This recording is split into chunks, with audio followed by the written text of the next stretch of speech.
Good evening and welcome to the February 10th, 2026 Planning and Zoning Commission meeting. We have roll call, please. Messina. Here. Ward. Here. Jamtaz. Here. McCracken. Here. Fleming. Here. Ingalls. Coppice. Can you join me for the pledge, please? I pledge allegiance to the flag of the United States of America and to the republic for which it stands, one nation, under God, indivisible, with liberty and justice for all. Thank you. And I need approval of the January 13th, 2026 Planning and Zoning Commission meeting, please. I so move. I have a motion by Fleming. I'll second. I have a second by Jamatis. All in favor? Aye. Aye. Public comment. If anybody wants to speak on any items other than what's on our agenda tonight, come on up. Okay. Staff comment.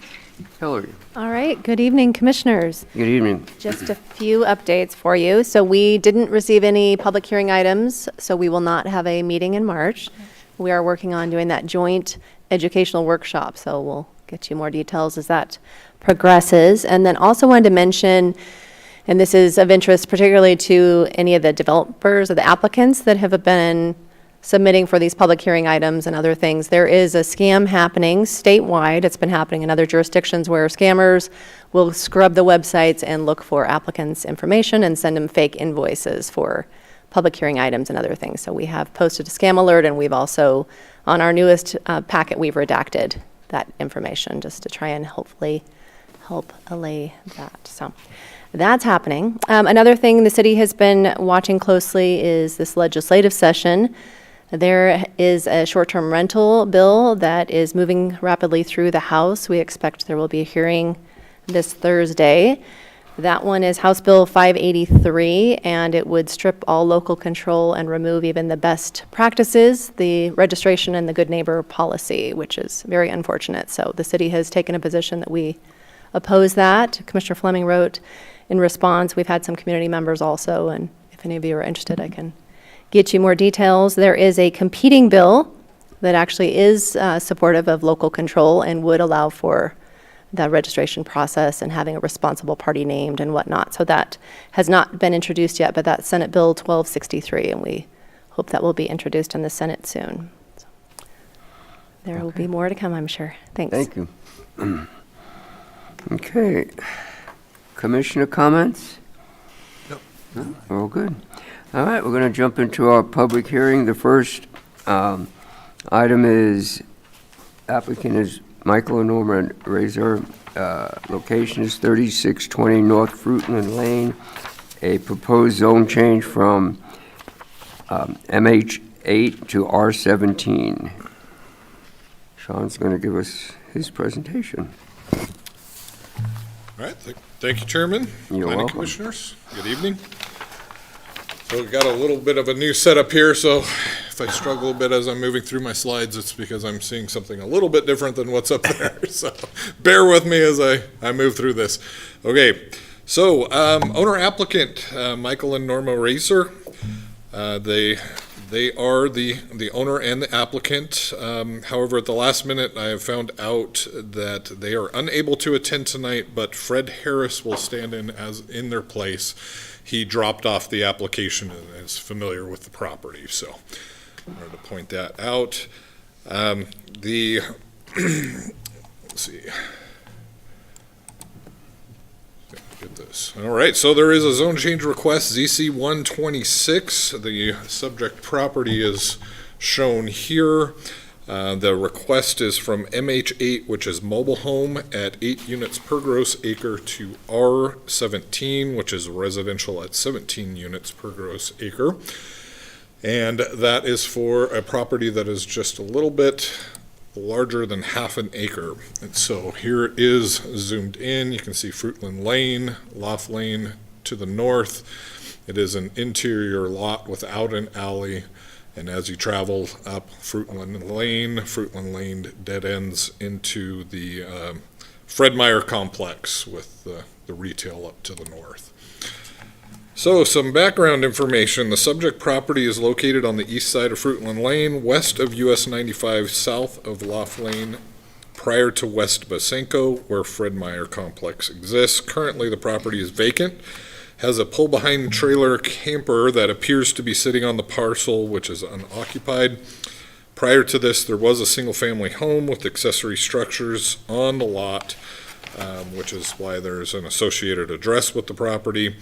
It was demoed in 2023. So the subject property is adjacent to a multitude of housing types. In the area, there are single-family mobile, manufactured, real property homes to the north and the east and the west, R12 pocket housing, R17 multifamily west on the opposite side of Fruitland Lane. The number of the local streets and access ways in the area are private. They include Clady Lane, Link Lane, Mariah Loop, Lake City Lane, as well as PJ Lane, North Addy Lane, and West Max Loop. And their offshoots, Gunner Court and Barron Court. So there are a number of private streets in the area. And to the northwest, there is a mini storage facility. So I wanted to also point out that the applicant's proposed project idea is to provide 9 workforce housing units on the site as a multifamily project. However, it's not tied directly to this zone change request. If the subject site is approved to be changed to R17, then any of the permitted uses in R17 would be allowed on this site. And that's later in my staff report. I'll go over what those uses by right are. So in addition as well to the background information, our prior zone change requests in the area. And as you can see here, pretty much every one of them has been approved. There was one 3400 Fruitland Lane back in 1999 that expired. However, it did come back in 2004 and was approved. Some of these do overlap. And then this column right here represents what those requests were for. So, any zone change that comes forward has 4 findings that must be made. This is a list of those. I wanted to point out that Planning Commission shall base its findings on the statement of facts, which can be found on pages 4 and 5 of your staff report, and must take in consideration the full staff report, applicant presentation, public testimony, and all other evidence received at the hearing. So these materials will establish the procedural compliance, site conditions, zoning and neighborhood context, comprehensive plan alignment, utility, facility availability, and potential impacts. So first up is finding B1, that this proposal is or is not in conformance with the comprehensive plan policies. This is a citywide, that's interesting. So my pointer does not point, but it does up here. So anyways, you can see where the subject property off to the left where it says subject property points to in the city context, as well as the compact neighborhood place type that the comp plan refers to. So place types represent the form of future development as envisioned by the residents of Coeur d'Alene. These place types provide the policy level guidance that will inform the city's development ordinances. Each place type corresponds to multiple zoning districts that will provide a high level of detail and regulatory guidance on items such as height, lot size, setbacks, adjacencies, and allowed uses. So this is the compact neighborhood, and as you can see, the compatible zoning that this place type does allow is R17, which is what the request is tonight. So here is a zoomed in version of that, so you can see down at the neighborhood level what the makeup of those place types are. Currently, this is the compact neighborhood. You have an urban neighborhood in the darker yellow color. Some of these may or may not exist now. That's just what the plan foresees as the future, because currently this area right here is a, what is it, a mini storage. So the darker purple color is a retail center corridor, and then the orange is a mixed use low, and then the blue is a civic use. That is actually the city's water department. So moving on to the next element of the comprehensive plan is transportation. So there's 3 maps that are shown here. The first one is existing and planned bicycle network. This is in an older area of Coeur d'Alene. Some of those things were coming about and non-existent. Some exist now. It's kind of a patchwork out there, to be honest, for the bicycle network. Oh, sorry. We're moving on. The next one here with kind of the lighter bluish turquoise color are the walking paths or sidewalks. And once again, there are areas that do have them and there are areas that do not. And then last but not least is the CityLink routes. And you can see that it falls under, that is Route C, and it's approximately in the bottom third in between the 2 north-south routes.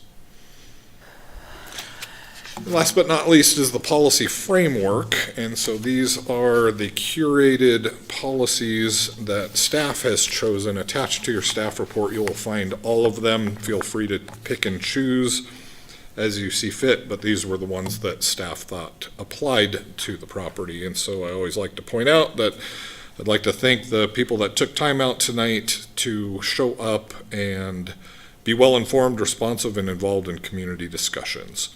So, community and identity goal 3 is Coeur d'Alene will strive to be livable for median and below income levels, including young families, working class, low income, and fixed income households. The objective there, 3.1, is to support efforts that preserve existing housing stock and provide opportunities for new affordable and workforce housing. Under growth and development, there are 2 goals there. Develop a mix of land uses throughout the city that balance housing and employment while preserving qualities that make Coeur d'Alene a great place to live. And GD 1.1, achieve a balance of housing product types and price points, including affordable housing to meet city needs. Goal GD 2, ensure appropriate high-quality infrastructure to accommodate community needs and future growth. We'll discuss those under staff comments in a moment. And GD 2.1, which is the objective, is to ensure appropriate high-quality infrastructure to accommodate growth and redevelopment. Last but not least is health and safety, to continue to provide exceptional police, fire, and emergency services with the objective of enhancing regional cooperation to provide fast, reliable emergency services. So this is finding B2, moving on to the second one, that the public facilities and utilities are or are not available and adequate for the proposed use. So these are the comments from our departments. Chris Bosley is up first for both stormwater and streets. Suffice it to say that the stormwater must be handled on the site, that is reviewed at the time of permit, and that the street improvements will also be reviewed at the time of permit to decide where curb, gutter, sidewalk, and stormwater swales would be handled. For water, Glenn, he provided information on that. There's a 12-inch water main on Fruitland, which is a large water line. It's a big water line, actually, with a 3/4-inch service to the subject property. Sewer, so Larry Parsons, who's retired now, I'd like to thank Larry for all his hard years of work for the city. But as far as sewer goes, is that the site is that the wastewater department has both the willingness and the capacity to serve this property. And fire department says that they do not have comments. They just wanted to point out that when you have side setbacks of 10 foot between buildings with a height of 45 feet, that there's an increased of risk of fire exposure between the buildings. All right, catch up here. So finding B3, this is the third of the 4 findings, is that the physical characteristics of the site do or do not make it suitable for the request of this at this time. So the subject property, like I said, is on the west side of US 95. If you look back at the background information that I wrote, it's very similar to that. The site's flat and vacant. There's no topographical constraints to the property. There's some photos that I'll go through right now. So you can take a look, because photos always paint a much better picture than I can with words. So this is across the street from Clady Lane. This is looking east towards the subject property, which you can see the edges of, as well as that pull-behind trailer that's in the middle there. And this is the subject property looking north from the corner, of Fruitland Lane towards Loft Lane to the north, and the subject property is pretty much starts near the edge of where that post is, where the fence is, and runs to the north near where those mobile homes are. And then this picture is from the rear of the property looking towards Clady Lane across Fruitland, and this is interior, and then looking back towards the rear fence that separates the property to the east. All right, and now last but not least is finding B4 is that the proposal would or would not adversely affect the surrounding neighborhood with regards to traffic, neighborhood character, and or existing land uses. So let me catch up here for a second. So Chris Bosley, again, our city engineer, he weighed in on the traffic aspect of this request. He has stated that zone changes in and of themselves do not create traffic, but it is the buildings and the people that live in them that do. So his land use code 221, which he reviewed, estimates that if 9 units are built of family low-rise apartments, that it would generate 59 trips per day. And I wanted to point this out because this is something that I had learned, that is not 59 trips from the subject property. That is 59 trips total for those units. It's just so everybody is aware moving forward, this is an important factor to take into account. So let's say one of the people that live in these units, they decide to go to Fred Meyer, that's 1 trip, they need gas, that's a 2nd trip. So it's not 59 trips to and from this property, that is 59 trips total that these people would make throughout a typical day on average. And then during the AM peak hour would be 5, and the 6 occurring during the peak PM hour. And he says that Fruitland Lane has the available capacity to accommodate additional traffic. So moving on to neighborhood character. So the area along North Fruitland Lane displays a transitioning suburban residential character common to the vicinity positioned west of US 95. This portion of Fruitland Lane is a transitional zone between more compact urban amenities featuring a varied mix of housing types that reflect incremental development over many decades.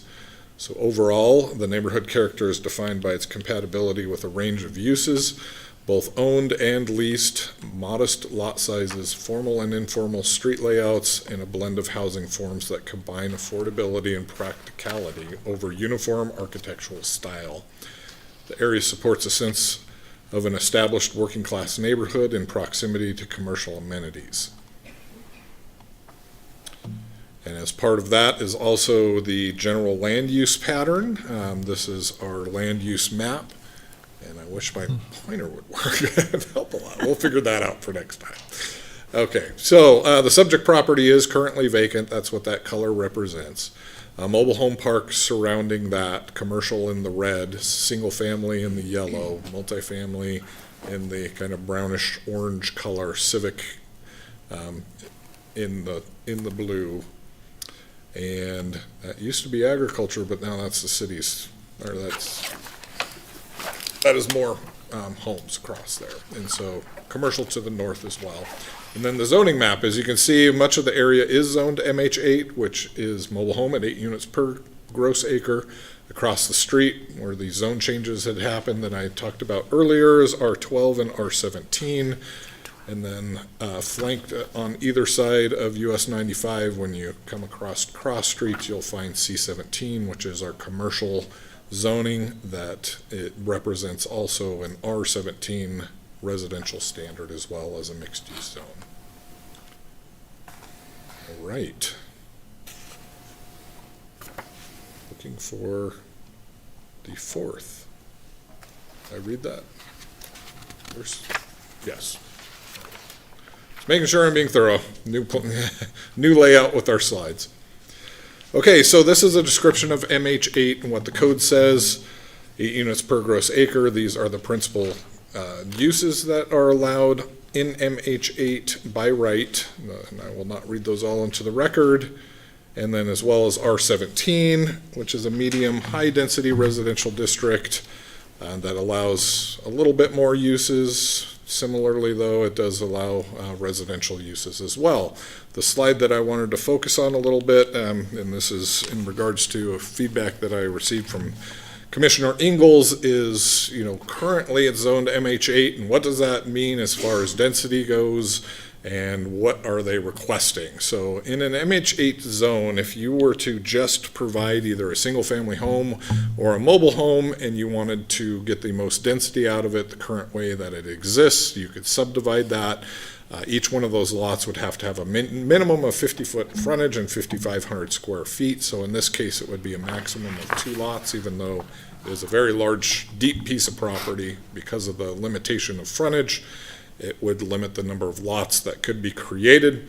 MH8 allows a maximum height of 19 feet unless the house is stick-built, which is real property, and then it allows for 32-foot height. There is another option by special use permit, which allows a minimum lot size of 3150. However, that is almost always done in a form where it's single ownership and you would lease the quote-unquote lots, although it's one large parcel, and that would be approximately 11 units per acre, which would allow a total of 7 mobile home sites with a maximum height of 19 feet. So the request tonight for R17, which are multifamily is 3 units attached or more, is 2,500 square feet per unit or 17 units per gross acre, which would allow a maximum of 9 units, and the maximum height for R17 is 45 feet. So with that, I'll wrap up my report. There are no conditions that were proposed for this request of MH8 to R17. So the decision point for Planning Commission is that they will need to consider this request and make findings to recommend that the City Council does or does not adopt the R17 zoning. And that concludes my staff report and presentation. I'll stand for questions. Questions? Go ahead, Phil. Yeah. Thank you, Sean. On one of the exhibits there, and it's page 18 of what we have, it shows all color-coded, and it shows is C-17, I think that was court-ordered at, I believe it's the northeast corner of the property. But where the actual subject property is and everything around it within that quadrant, it's all colored turquoise. Does that mean it's all MH8? So let me pull this back up. It looks like for land use, that would be civic, the turquoise color. Are you talking about on the land use pattern or on the zoning map? The zoning map. Oh, the zoning Zoning map. map. Okay. Zoning map. Everything north of the red, which is also part of that kind of it's a super block, if you will, because there aren't a lot of cross streets that go out to US 95 due to limitations of access, is MH8. Okay. And that's the way it was across the street as well, prior to the zone change. This property is really small. I know that's a problem with it, but I'm really reluctant to give up any MH8. It's one of the few affordable zoning districts we have in Kootenai County, or any place for that matter, because so many of the mobile homes are being purchased as by financial interests and so on, making them less than affordable houses. If looking at what we have here, I know they're asking for R17. But directly to the west is R12, and below that is R17. I almost kind of feel like, and I know the area, I'm familiar with it, but I almost feel like we're creating a spot zone on this side by putting R17 there, rather than an R12 or, even possibly an R8, but I have no problem with R12. I'm just a little concerned about R17. And does R12, and I was going to ask the same question, does R12 then allow them 6 units? No, R12 as a single lot would only allow a maximum of 2 units. 2 because of the frontages again. Well, it would allow a maximum of 2 lots and 2 units on each lot. So we used to have You could what was, pocket housing, Yep. which would allow some landlocked lots with tracks to get to them, and which could increase some of that density. That was repealed a number of years ago. So now our code reads that you can only have a maximum of 2 units on any R12 lot. So if this was 3 acres, you could only have 2.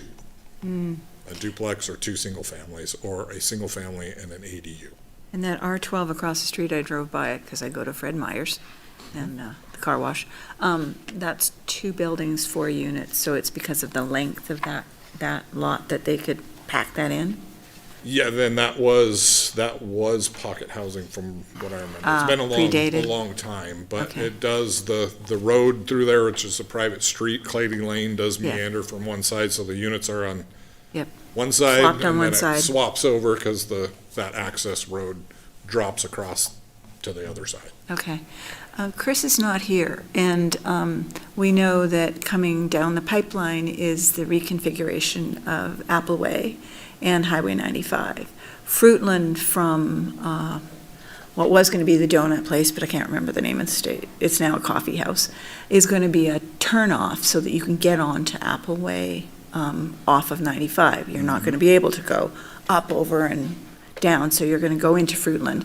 Do we see, and it's a reverse thinking, but it almost makes Fruitland a throughway. For if I'm going for Fred Meyer's, I'm not going to get on the freeway and have to go back on a Fruitland. I'm coming down Fruitland. And even if I'm coming over from Kathleen, I'm either going down Fruitland or I'm going down Howard.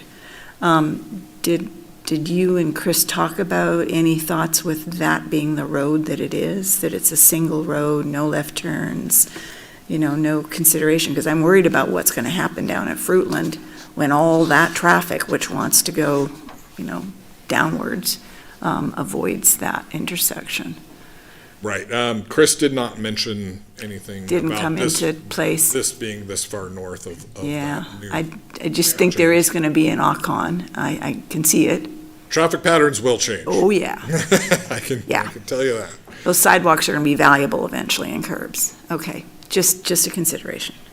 I had a question while you have that map up. The upper left teal square, those are storage units, but it's still zoned M8?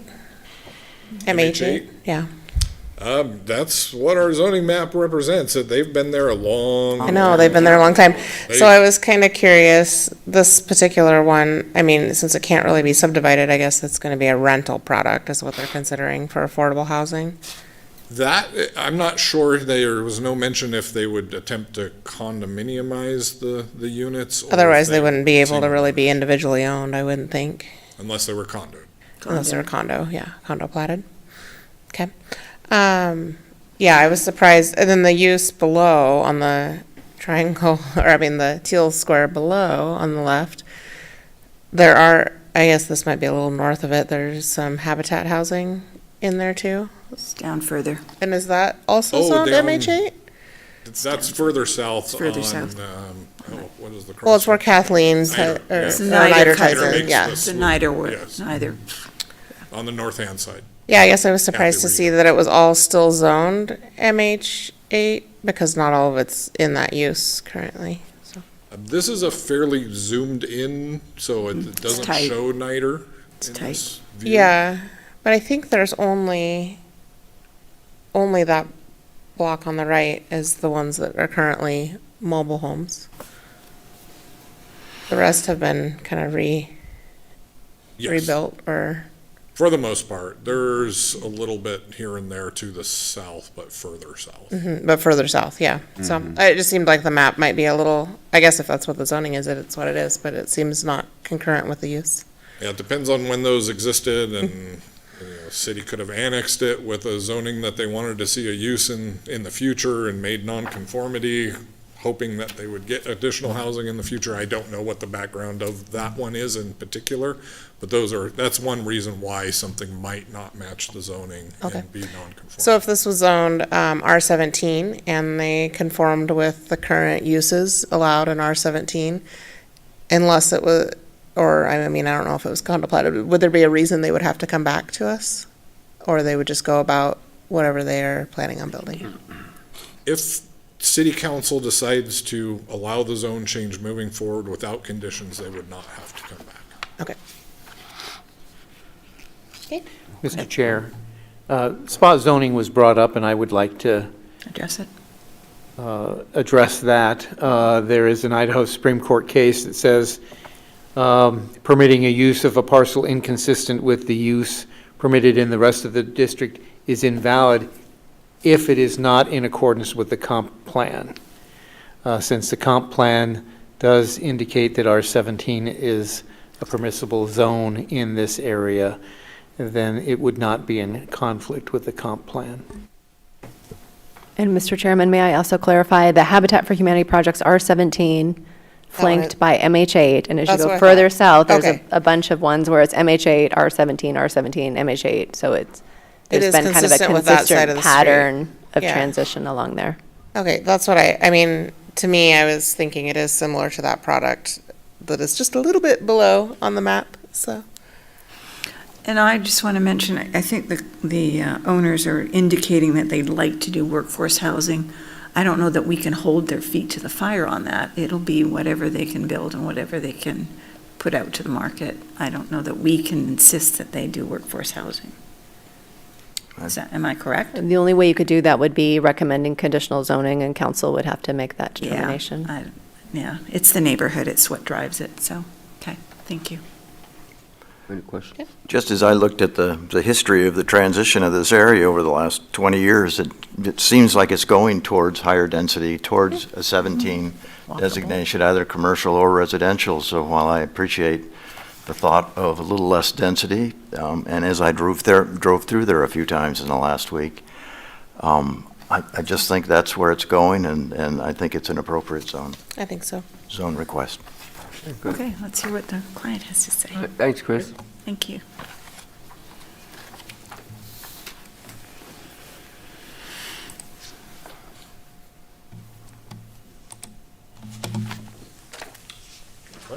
Fred, come on up.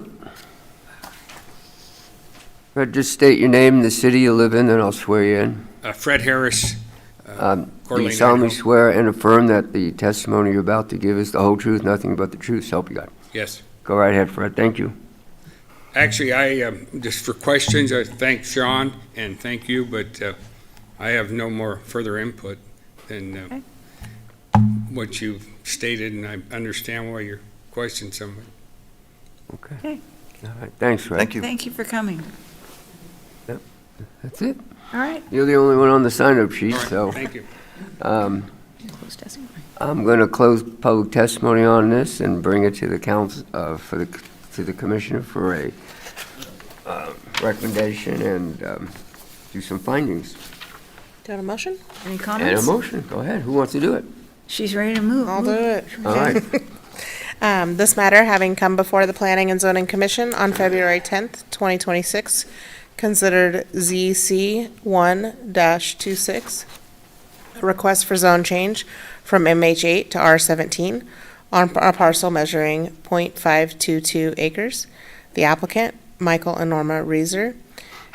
The location, 3620 North Fruitland Drive, Coeur d'Alene, Idaho.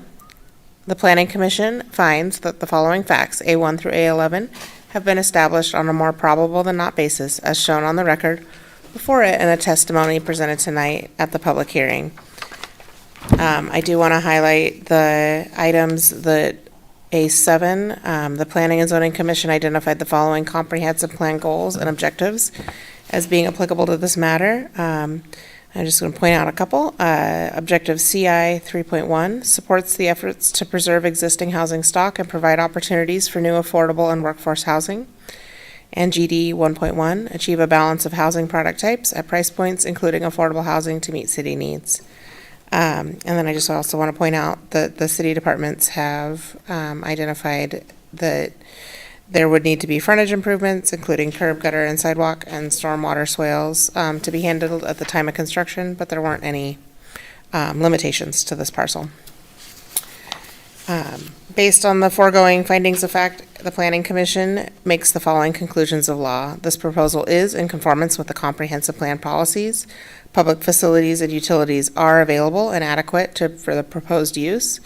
The physical characteristics of the site make it's suitable for the request, and the proposal would not adversely affect the surrounding neighborhood character and/or with regard to traffic, neighborhood character, and/or existing land uses. The Planning and Zoning Commission, pursuant to the foregoing findings of fact and conclusions of law, has determined that the request for zone change does comply with the required evaluation criteria and recommends that the City Council does adopt the R-17 zoning. I have a motion by McCracken. Commissioner McCracken, need a second? I'll second. I have a second by Commissioner Fleming. Any further discussion? One comment, if we could. Yeah. I really don't have a problem with this zoning. I know the area, what's going on. I have a problem with the fact that the application says this will be affordable housing, and we have no way of guaranteeing that. And, I don't know how you do that. If they were here and commit to voluntarily give a covenant to something, that would be helpful. The applicant aren't here, I'm sorry, and I don't expect this gentleman to do that, but that's the only reservation I have, is that it's probably a proper use, but if it's not affordable, we're just putting more units in a place where they don't really help a whole lot, because people can't afford a $500,000 house or a $562,000 one, as was published in today's paper. Yeah, Okay, thank you for that. thank you. I think even if we were to add a condition, we don't have a solid definition of what an affordable unit is, because it's driven by the market. So I mean, Hillary could maybe help me with Unless you wanted that. it to be deed restricted, yeah. So the options we've discussed in the past would be the conditional zoning, and you could do in conjunction with a development agreement. That would be a recommendation to council, but then they would have to determine what that is based on the 80%, or is it 80 to 100% area median income and deed restricted over how many years, so. But I don't think I mean, they've identified what How do you? their development's going to look like at this point, so. I don't know. And I think the city council will see the minutes too, depending on how the commission decides to vote on this. I mean, I think we can encourage them to do an affordable product. I do think the neighborhood is dictating an affordable Drives it. product for what the market would support, if it were for sale at least, and or for rent probably, for that matter. Right. Yeah. Thank you for your comments. I appreciate that. We can just have roll call on this, please? McCracken, Yes? Jamtas, Yes. Fleming, Yes. Ward, Yes. Messina. Yes. Okay, motion passes. Next is PUD-3-21M.1, amendment to Mahogany Lane Plan Unit Development, and also the same, also part of that is S-5-21M.1, a replat of Mahogany Lane subdivision. The applicant is, the owner is Bearwater LLC in Hayden, and the applicant is Place Landscape Architect in Spokane, and Hillary is going to give us an overview. Okay, Thank you. great. Good evening, Commissioners. So yes, I am here to present this item. It's a two-part request. It has been before the commission before, so this was in 2021. It was a two-part with a planned unit development and a subdivision. So they're here requesting some modifications this evening. So we have Rob Bloom, who is the applicant owner, requesting this, and then Scott Hislop will be representing him doing the presentation following my presentation. So the applicant, Bear Waterfront LLC, and as you mentioned, the consultant's location is here as noted on the screen. So this is right in the area by Belle Reeve and Riverstone and Tilford Place, 3.6 acres. And all legal notices have been met.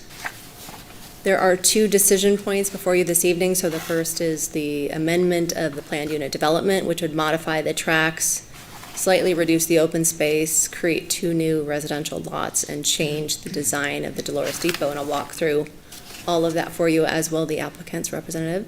And then the replat is really just replatting a tract into those two residential lots and modifying the open space tract slightly.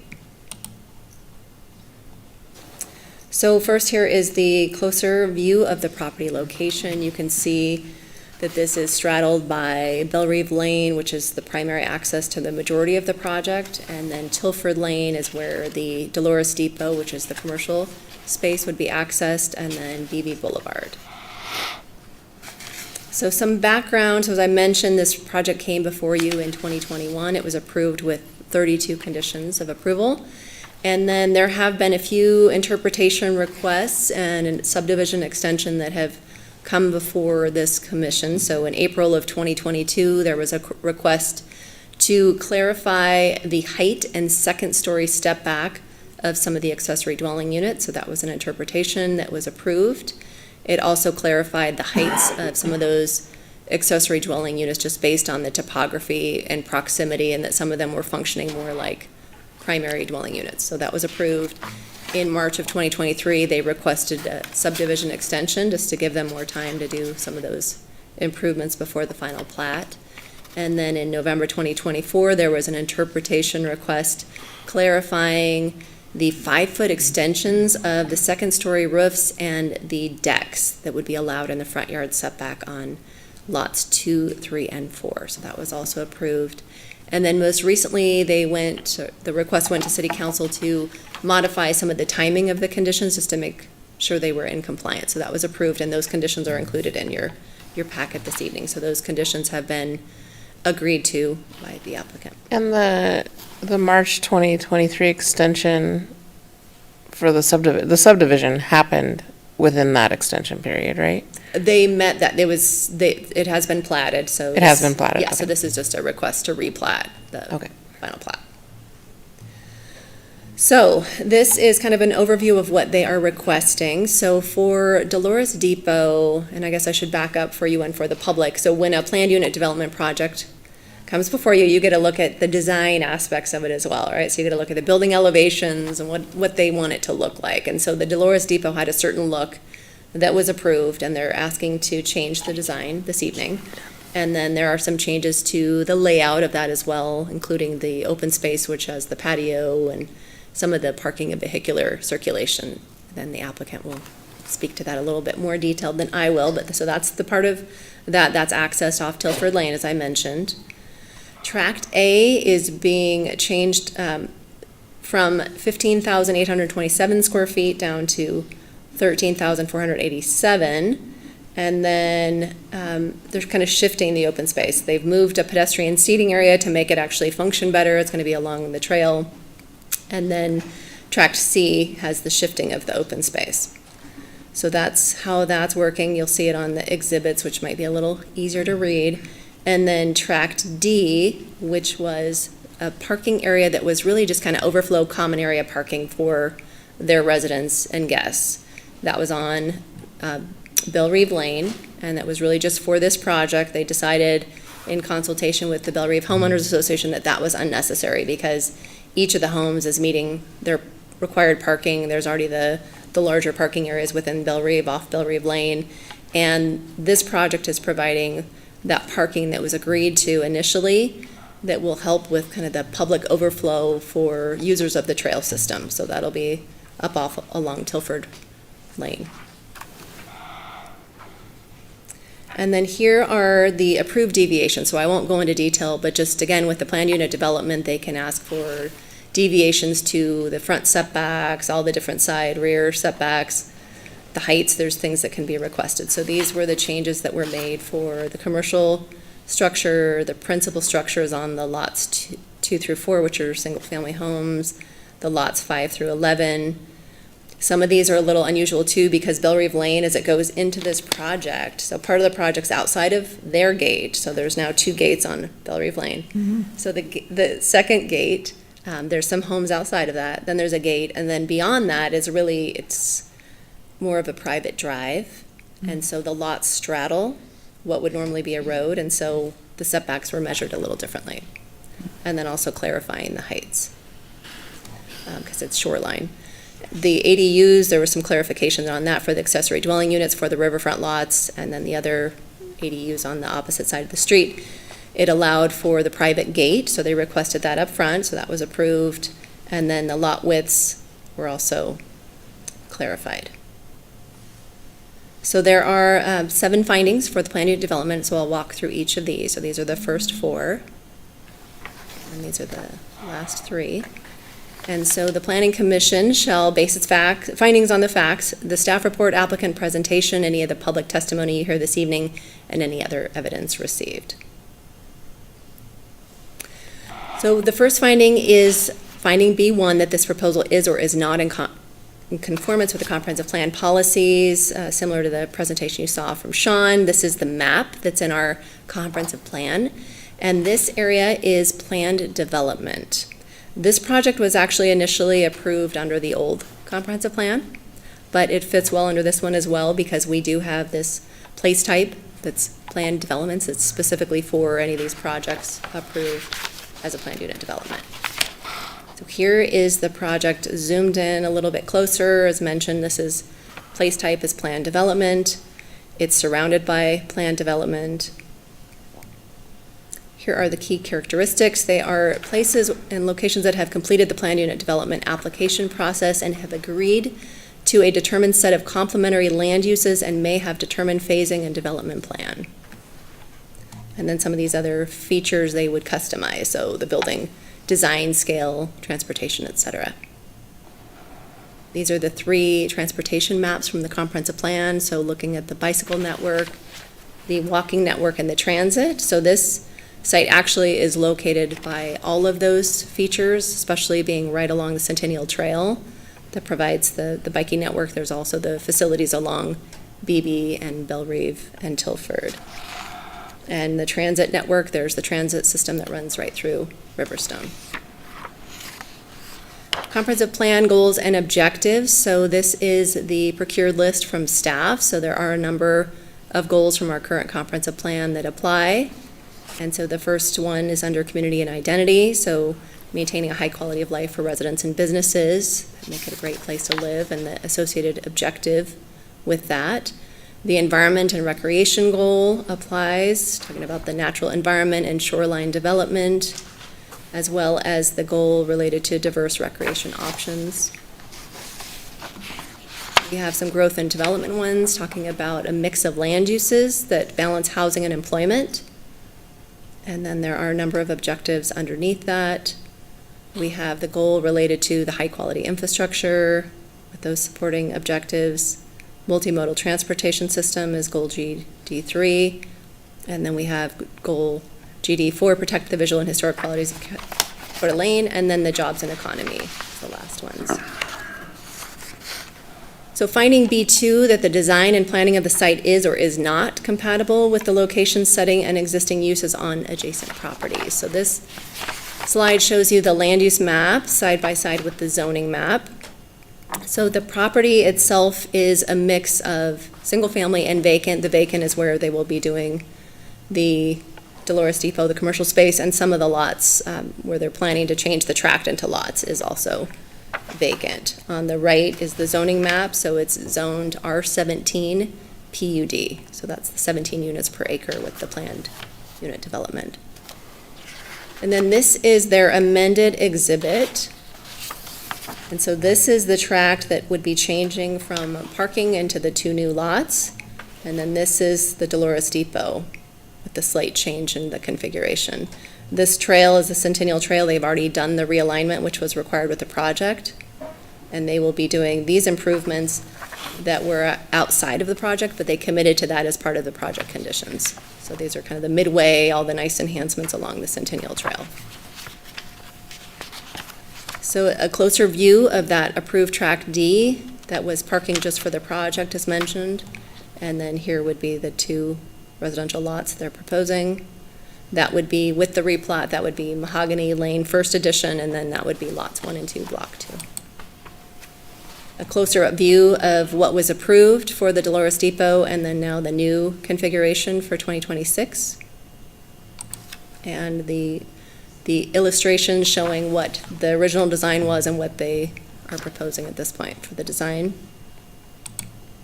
And then for the 2 new residential lots, these are the conceptual designs for those homes. Finding B2, the design and planning of the site is or is not compatible with location, setting, and existing uses on adjacent properties. Continuing with that is showing some site photos. So you can see this is the area, kind of the toe of the slope. Centennial Trail is up here beyond that, and these are some homes in Tilford Place. And this is looking toward the hotel here, BB Lane, and then the site where the Dolores Depot would be located. That's in the right view. These are some images of the Dolores Depot property. So again, this is off of BB Boulevard and Tilford Lane. These two photos are off of BB Boulevard, showing where that site is and the Centennial Trail realignment, kind of that stem wall that's part of the project. Here's another image on the left showing the realigned trail. The parking lot is for Belle Rive. It's one of those commercial parking lots. And then on the right is the old Centennial Trail crossing. So the applicant has agreed to remove that as part of the project so that there's not the confusion, because we have the new one and we have the old one still that will be removed once the project is finalized. Here is images of Tract C, location of the expanded open space, looking toward Mahogany Lane and Centennial Trail connection. And then some images of what's in the area. So this is a riverfront house. This is as you go down BB Boulevard straight into Belle Rive. That's at the end. And then another image of the trail. Some other images within Belle Rive. So just kind of the context surrounding uses. And on to finding B3. The proposal is or is not compatible with natural features of the site and adjoining properties. So this property is relatively flat. Within the developable areas, there are grade changes as noted kind of between the properties along Belle Rive and then what's up along Tilford. So there's a little bit of a slope there between the lots and the Centennial Trail.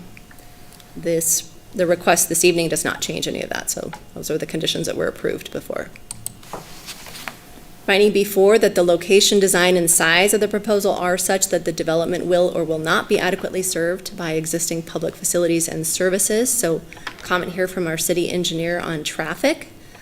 So he reviewed this one in relation to the change and just said it's the subject property is bordered primarily by Belle Rive Lane, Tilford, and BB, which are local residential streets, with only BB Boulevard being a public street.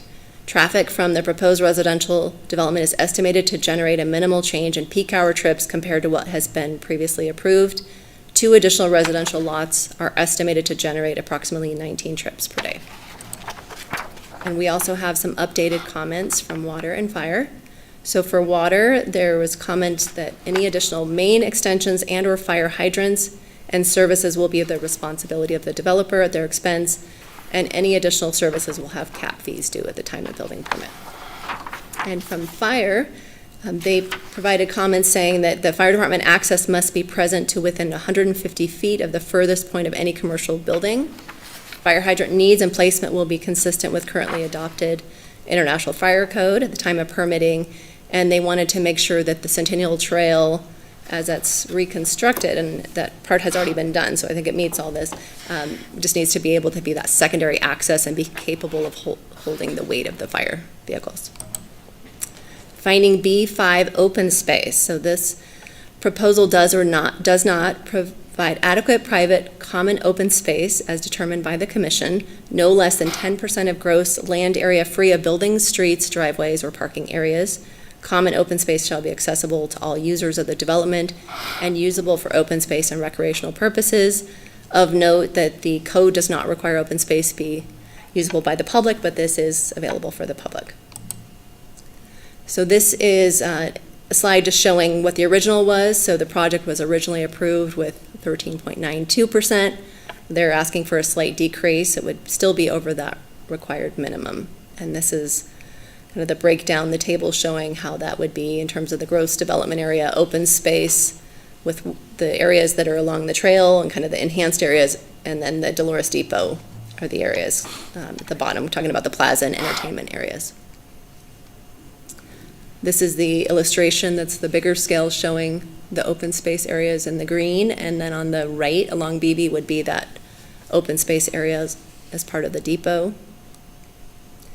Here's the close-up view as noted, and this shows those 2 lots on the bottom, the approved versus the proposed. And you can see right along the trail realignment, kind of on the bottom slide. Can't show you the arrow, but you can see that the green area grew. So that's along the trail realignment. Dolores Depot, same as the slide you saw before, where the slight change in configuration.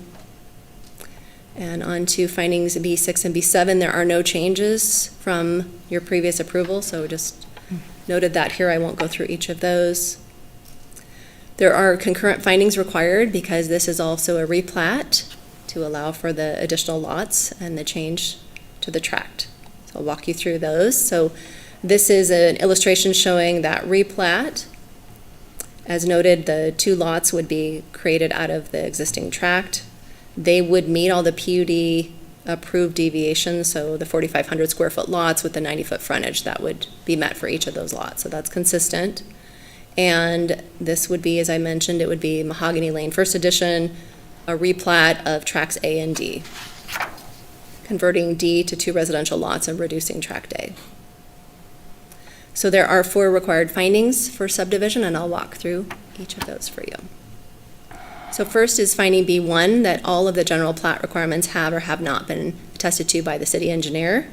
And so again, these are the illustrations here in a zoomed in version. As attested to by our city engineer, Chris Bosley, the plat exhibit submitted for consideration does contain all of the required plat elements. Finding B2, that the provisions for sidewalks, streets, alleys, rights-of-way, easements, street lighting, fire protection, planting, drainage, pedestrian and bicycle facilities, and utilities are or are not adequate. And city staff has reviewed this and has indicated there are adequate services and facilities available. And as noted, there are some updated comments related to traffic, water, and fire. There are also the 12 recommended conditions, which actually are already approved conditions, to ensure compliance, as well as the original 32. Finding B3, that the proposed plat does or does not comply with all of the subdivision design standards contained in the code and all of the subdivision improvement standards. So per engineering and planning review, for the purposes of this submittal, the requirements for both of those code sections have been met. Finding B4, that the lots proposed in the plat do or do not meet the requirements of the applicable zoning district. And as noted, since this was approved as a plan unit development, those, I guess it's already been met, right? So they've come up with what are their requirements for minimum lot sizes, setbacks, all of that, and that has been met in this plat. So approved deviations were done in 2021. There's no changes. The 2 lots would meet that for the lot size and frontages. So as noted, there are 12 conditions included this evening. The applicant agreed to those with City Council, and then there are the original 32. So those would all apply. The commission has the ability, if you need to add any additional conditions, you may do so, and just make sure that's part of your findings. But these are the conditions, and I'm happy to go through any of those if you wanted to see them or had Can I questions. have you about them. clarify, because I'm trying to read through our heights. Yes, On those 2 additional lots, yes. can you just, for everybody, I think it might be good, the height limit and the step back, second story step back requirements for those 2 new lots? Okay, let's see. I might need to just go back to the other slide, might be the fastest way. Is that following the ADU height limit or the? No, it would be for the principal dwelling Principal unit. structure, I'm just not Would finding be. it, maybe, or missing it. Let's go, 32 feet? I think here we go. I guess lot 13 is Okay. lot 13. Because they would be new lots, So- so I guess which ones would Yes, they it fall would, I under? guess, just apply to, it would be the same as lots 2 through 4, and the applicant can clarify that if that's wrong, but it would just be kind of a continuation of those. 2 through 4? Yep. The heights, so we don't have a height on that. Yeah, Yeah, 32. they Page didn't 5, but we do on deviate. 5 through 11 of 32? Right, 32 so standard. 32 feet is what's allowed. So the reason the other ones I had to clarify, those were shoreline. This is the north side of the street, so it's secondary waterfront. It doesn't apply to the shoreline limitations, so the 32 feet So 32 feet, would okay. be the height of those. And is there a second story step back? Step back. These are not ADUs, so these are just single-family homes. So they would be allowed to do those same, the Straight up decks and down? and the roof encroachment as the other ones, but they wouldn't they wouldn't have to meet that second-story step back that an accessory dwelling unit. They would not have to meet. Correct, yeah.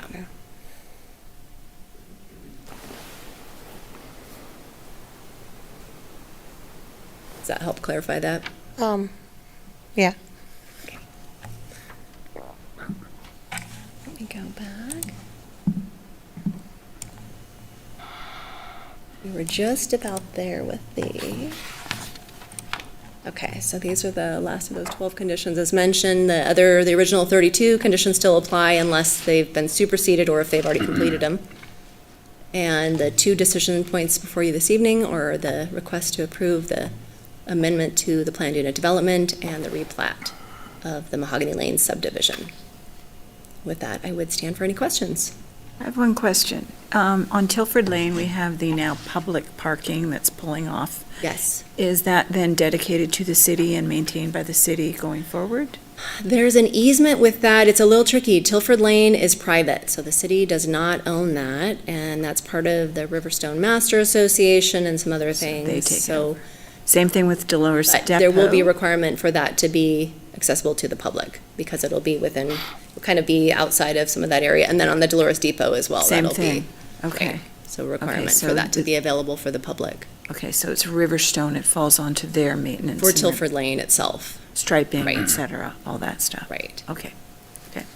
So for the lots 4, 3, 2, 13, and 12, they're not necessarily the way those are numbered on there, but for those 4 homes, their parking is only in the garage and in front of the garage. Correct, yes.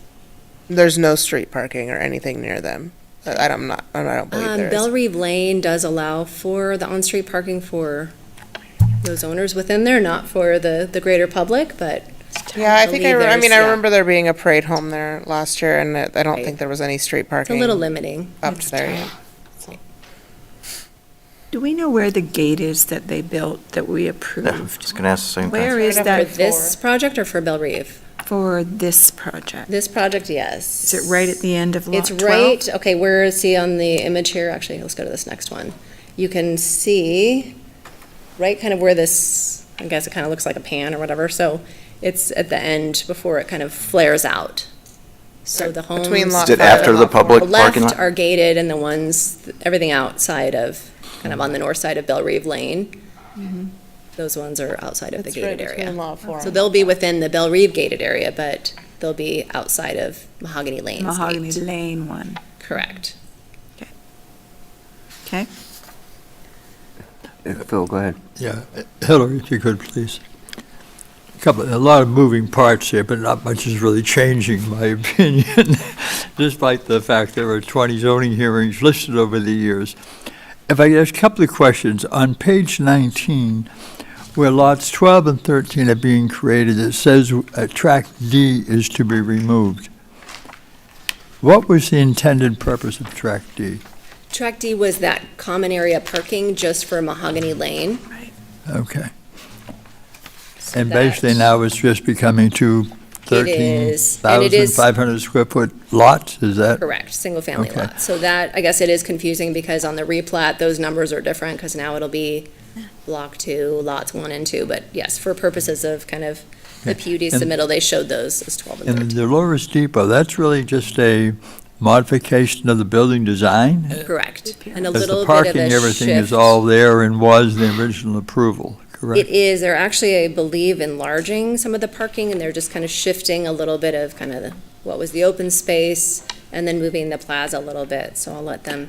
Right, the speak to trail, the Centennial Trail, that is not being interrupted by this or any place that it would be, it's being relocated to accommodate it, correct? Correct, yes.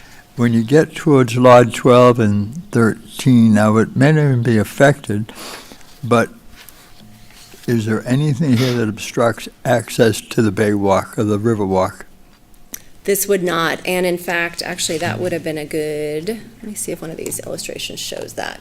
With the open space that was approved before, there are connections that go between the trail and onto Belle Reve Lane. So Okay, those remain, and so the public can continue to go that way. The people that live along Belle Reve Lane can go up to the trail on those access points. So those were not going to be interrupted. You can actually see on this slide here on the top was what was approved, and they both, kind of the vertical points in between 3 and 4, and on the right side of lot 2.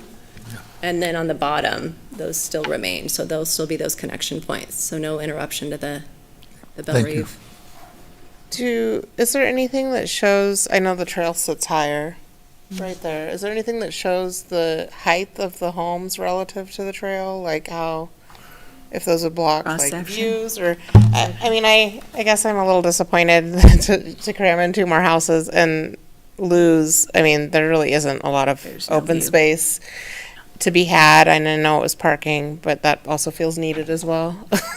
Maybe not required. Let's see, I don't have any Maybe of the Place will have a actuals. cross-section. The applicant team might, I have the Right. ones showing, but this one doesn't really show the trail up behind it, but you can see a little bit of how the slope is. If you kind of look at the top image on the left side of that, you can see the trail is kind of up above that. That might be a good question for the applicant Yeah. to address a little bit, Hillary. Yeah, and then on these that ones spot. show, Yep. I guess you can kind of see, if you zoom I back guess you to could the see this left, one that's one of the house on existing the end. homes. Yeah, and so Yeah. that's the trail behind it, if that helps.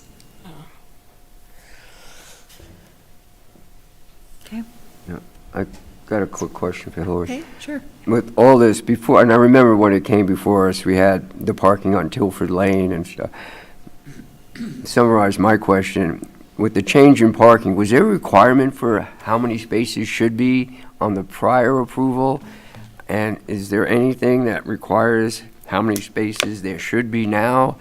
For the Just want to Dolores kind of Depot get specifically? it clear in my head that we're not losing space, or are we gaining Right. space? We're giving 2 more lots for 2 more residential projects, which is a sellable project. We're taking a little open space away, but not a lot. We still have open space and accessibility to the boardwalk.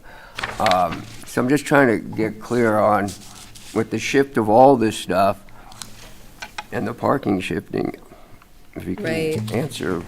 They're not reducing it. In fact, I Okay. think they're increasing it for the Dolores Depot. I didn't see anything in the I don't package see the numbers relating unless to any numbers of Randy saw anything, it. except for open space. Right. I know And when if- we reviewed the If that's something I can ask plans. the applicant, I'll ask them, if you don't want to address that. Sure. When we did, I'll just clarify this. When we did review the original plans for Dolores Depot, we made sure that it was going to work, that the parking lot sizes and the drive aisles and all of that would work, the ADA spaces. So we did Okay. review it at that time, but we didn't lock it in with Yeah, the and I have no conditions, because problem it's with really the a code designs requirement or- unless someone asked to deviate.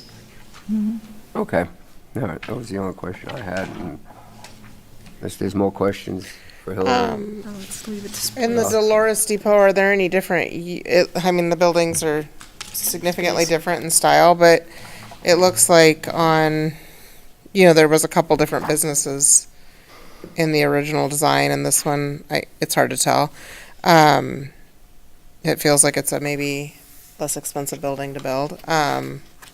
Well, let's But ask are that. the uses of that building changing, I guess, for what it's offering? My understanding, and we'll let the applicant clarify that, is that with the original design concept that allowed for, I think it was up to 7 residential units in the upper level, and then it was going to be the commercial at the lower level. Sounds like the current proposal for this new design is just commercial. Okay. No Great. resident. That would also reduce parking, but we'll have to make sure It we would clarify reduce that. the That was parking, not or- noted in the application, and so I didn't put that in the analysis. but- Yeah, I guess I was just curious how it might change the needs of the parking for the use of the building. So that would, certainly if it's just commercial and not Right. a mix. Okay. So we can Chris? let them clarify You got a that. question? I do. I'm still a little confused, and I'm sure it's just me, of what changed between the approved project that had 12 parking spaces. They must have needed the 12 parking spaces for something. What's changed between then and now when they're going to put two more lots in residential homes? Where are the people that they needed the 12 parking spaces going to park? It's very narrow in that area, as we all know. They Did did something- not need those parking before, I guess from a code perspective. So they meet the parking requirements for each of the homes within the project by providing the 2 or more off-street 2 and parking 2. spaces. A lot of the homes within the gated portion have provided way more than is required by code, so they probably realize that for all the occupants and visitors, they They're can adequate. exceed the code requirements, but I'd have to let the applicant speak to why they initially wanted parking and now they feel that they don't need that. It's really tight in there now. They're only there for 6 months a year at the most. Another question. Good. Are these all public parking spaces that are going to be developed up on Tilford?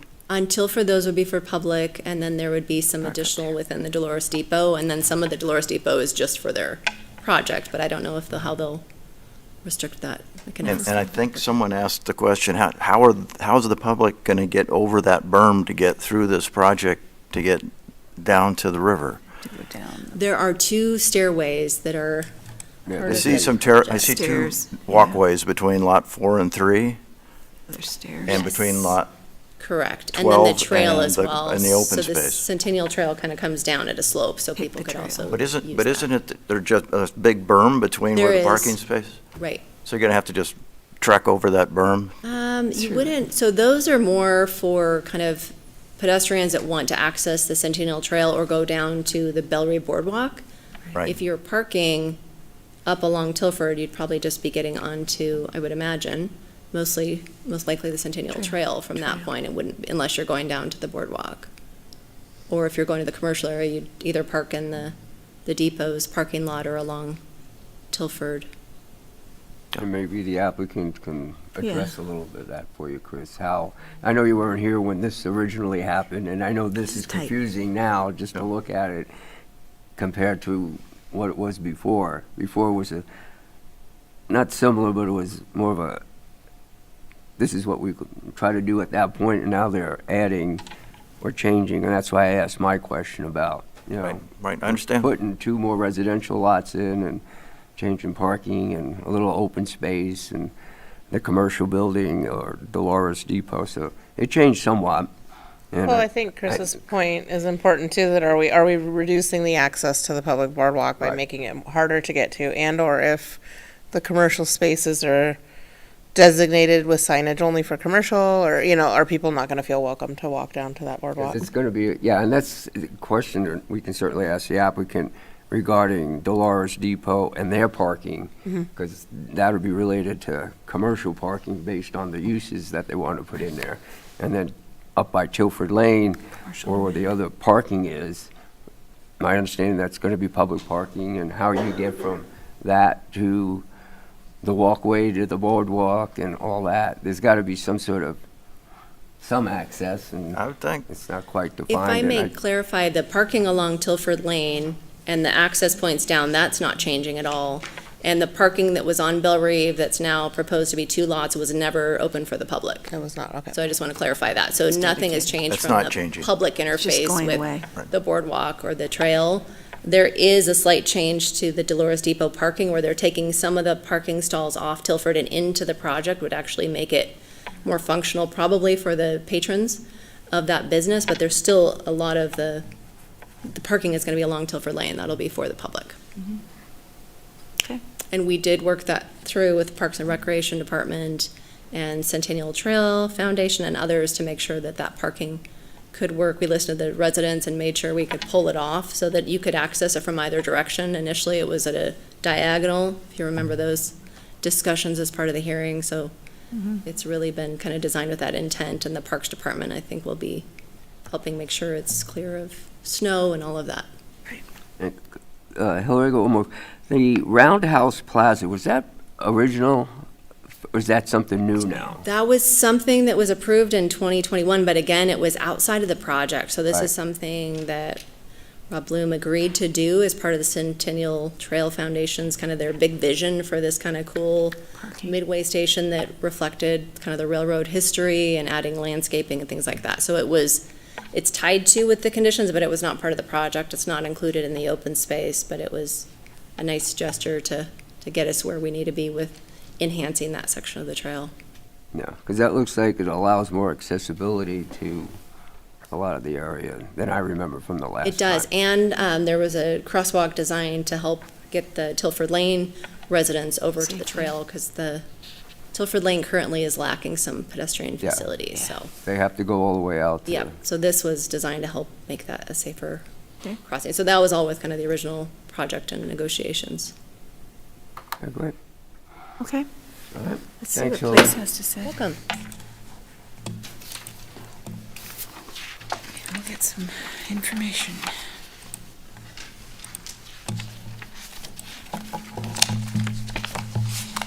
Great. And we have Scott Hislop. Thank you. Scott, just state your name and city you live in, and I'll swear you in. Good evening. My name is Scott Hislop. I live at Liberty Lake, Washington, but work in Hayden, Idaho at 2936 West Dakota Avenue. Great. Do you solemnly swear and affirm that the testimony you're about to give is the whole truth, nothing but the truth? So help you God. I do. Go ahead, Scott. Thank you. Thank you and good evening, Commissioners. As I said, my name is Scott Hislop, and I am here on behalf of Bear Waterfront, and it is an affiliate of Stancraft. I have, so make sure I click this correctly. In my slides here, I have a lot of the findings and all of those things that Ms. Patterson went through, and I think to save everyone time, because we all have seen them, I'm going to kind of skip through some of those. They're here. I can answer questions on them later if people would like. But hearing the questions that were asked of Ms. Patterson, I think it might be most helpful to everybody here if I just run through. So, and get to that map and we can answer some of those questions. So again, Bear Waterfront, Eric Headland Design, Olson Engineering, Place Landscaping, those are all part of our team. They were there in 2021 and they're here again.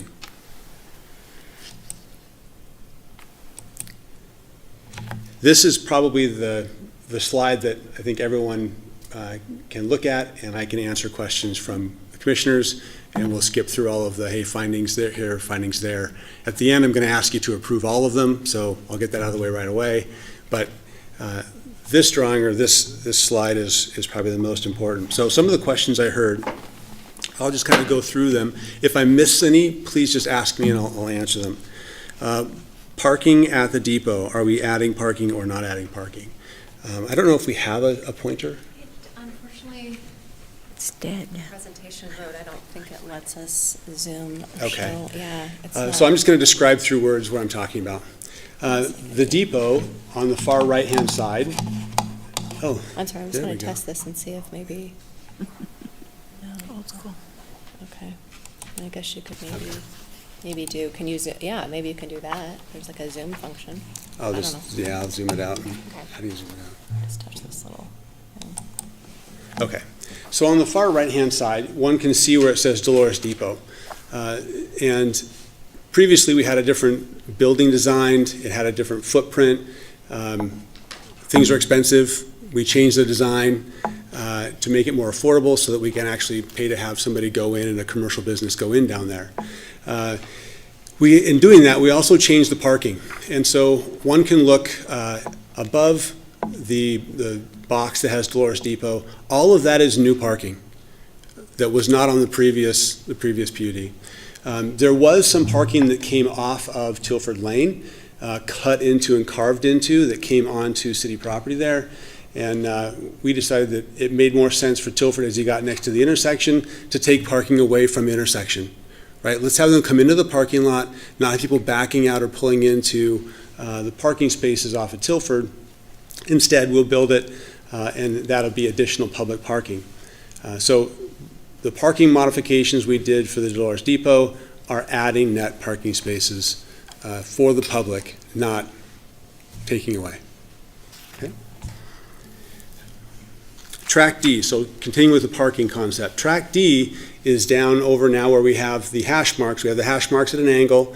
That's track C. Right next to that is track D. Track D in the initial PUD was a parking lot. That parking lot was private. And one of the questions was, I think Chairman asked this question, what's changed? Why is there no 7 parking spots needed there anymore in track D? Well, in working with the HOA at Belle Reve, they don't see a need for them. We don't see a need for them. Better use for that property is 2 residential homes that we can put there. Belle Reeve Lane, one can park on the street. And at the Parade of Homes, yes, it was tight, thankfully, because a lot of people came to look. It was a nice home. It's a nice neighborhood. But during the day, parking on the street is allowed. So Belle Reeve Lane is a private lane that people in Belle Reeve live on, and you can park on the street during the day, not at night. Okay? So visitors come, so not overnight, excuse me. So visitors come to visit the home's waterfront side, or visitors come to visit the home's not waterfront side. They can park on the street and visit the property, and then when they leave, they take their car and they leave. Parking overnight is now resolved. There's no parking overnight. The homes on lots 12 and 13, they will have sufficient parking in the garage and in front of the home, not needing to use the street. So again, the net effect is positive public parking at the depot building, because the parking we're removing was not open to public, period. It was private. Okay? There was question on the height of the buildings. I'm not going to jump back to that one particular picture that was in staff report, but if one can think back to the building that's there, we saw that shed roof with the trail behind it. The trail hits about the floor plate. So there's about 12 feet between trail and roof, right? So the second story is hitting there. So it's like if you're standing on the trail, it's like looking at a single-story home. So we're not exceeding height. We've also trimmed some of the trees in there. They were pretty overgrown, but we trimmed some of those to let some light onto the trail. But between trail and the river is trees, tract A, the common area space that the HOA for Mahogany Lane takes care of. Then there will be a single-story home feel, the second story of the home that's on the side. Then there's going to be Belle Reeve Lane, and then you have the multiple-story homes that front the river. So visually to the river, it's going to be difficult to see past the homes on the river, and then you'll have a single-story home that's between trail and the road. Access points, that's another question that came up. Access points are staying the same. We're not modifying access points. One can see next to lot 12, that is a concrete staircase. We're putting in a concrete staircase to get trail access down, and then within Belle Reeve, that PUD has access points for public all along the way, La Peep and so on and so forth. Also, the people who live in Belle Reeve can walk to Belle Reeve Lane and take one of those 2 concrete staircases up to the trail. It does slope. As we reoriented the trail as it winds down, one might recall the trail used to go straight across where now the parking is, north of the Dolores Depot. So we reoriented the trail, bringing it down and bringing it away from Tilford Lane there. And so it slopes down, and right now where the trail is south of Dolores Depot, we have a stem wall that is there supporting it. So one walks along the trail and there's a stem wall to one's left or right, depending if they're going east or west. Then we'll have the Dolores Depot. Access then to the river, and for the public, we bring them down the trail. They can get to BB Lane and go across to La Peep or the condos that are there, or they can hit the other access points within Belle Reeve. So people won't be climbing over any sort of dirt.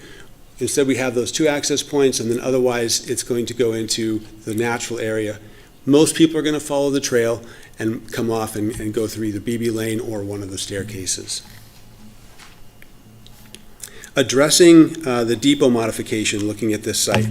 The depot was a 2-story building, multiple tenants on a commercial use on the main floor, and 3 condo units above. Now, it is multiple commercial uses on the main floor and a commercial use on the upstairs. So there's no more residential uses going in there, just the commercial uses. The uses that we had anticipated are actively pursuing us. So what we thought was happening in 2021 is happening on the commercial side for tenant use, and it's going to be something that people we use in the neighborhood, go to on a regular basis. They're great uses. Well, one of them we have on our map is a restaurant, so Flying Goat is coming in and we'll be there and have food and beverage and all that kind of stuff. And the others we're still working on. I do want to, I think Commissioner or Chairman, you brought this up, that roundhouse, that is a concrete park. It's not ours, it's outside of the project, as Ms. Patterson said, but we're giving it to the city. So it's a spot where people can come off the trail, they can hang out, they can do whatever, but it's a park we're giving. So it's public use and access. As one can see there, it does connect right with that staircase going down towards Bell Reeve Lane. So I think those are the questions I heard. I'm happy to, if there's other questions, I'm happy to answer those too. Yeah. I guess at this point, I want to just clarify this because we've had some discussion with legal. Let the presenter finish his presentation and then we can ask questions, or can we ask questions now since he's asked questions? The interruption had to do with public comment. Okay. I think there is, I'd have to look at the rule, but it would be better to let them finish their presentation before asking questions. Thank you for that. Perfect. Okay. So let's just hold our questions, write them down, and we'll let them finish. Round up. All right. Again, at the beginning of my presentation, I did identify, in my slides, I do address all of the findings and the requests, and I do request, based on staff reporting and what we have in here, that all of the findings be affirmed and that the amendment to the PUD have a recommendation for approval.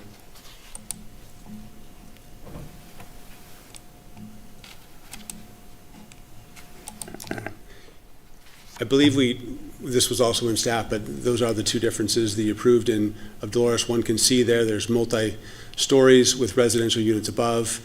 The proposed is single-story with a little bit of secondary office space above.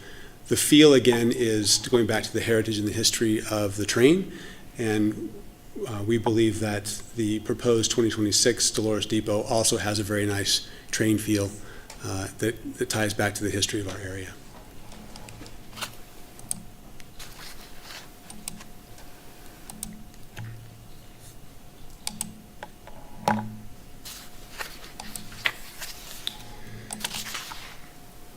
I do want to point out there is on finding 7, the perpetual maintenance, there is a homeowners association for Mahogany Lane. It is in place, it is functioning, there is a management group, it is collecting fees, and it is taking care of snow removal, it is taking care of landscape maintenance, and it will be monitoring and making sure that all the stormwater systems, private street, the landscaping, the walking trails that are within the PUD are taken care of and maintained. Again, the summary of the findings, all of the boxes have been checked. And there's not a lot of change, but those changes that are there fall squarely within the rules, the code, and the requirements. Subdivision approval. Similarly, there are 4 findings, and I do request that the Commission make a recommendation for approval because they also have all been met. Without walking through each particular one, as Ms. Patterson did a good job doing that, I'll just walk through these here quickly. It's a replat, taking that, we already talked about it, taking the parking lot and turning it into, removing the parking lot and adding 2 residential lots. Design and improvement standards, as Ms. Patterson identified and questions were asked and answered by Ms. Patterson, there are no changes to the standards for the buildings and the design or the height. And we do comply with the zoning. It is a PUD area. This is a PUD. All of those things are applicable.